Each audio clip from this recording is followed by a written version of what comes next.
How to time travel with Google Maps timeline. Hey everyone, welcome to the channel.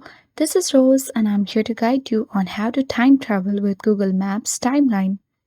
Watch the video till the end and without any further ado, let's dive right into the video. Have you ever forgotten an amazing restaurant you visited last month or debated with a friend about where you were on a specific date? Google Maps timeline can help. Simply launch Google Maps application on a device. Tap your profile icon at top right corner and select your timeline. From there, you have to choose a specific day in order to see where you have been and how long you stayed. It's like a personal travel journal but better, complete with a specific location, photos, review, and even virtual revisits through Street View. Next time, you need to recall that perfect spot or resolve a friendly argument. You have to let Google Maps timeline do the work.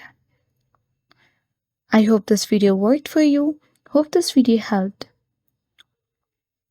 If you are new to our channel, hit the like button and subscribe for more Google Map tips. Thank you for watching and see you in the next video.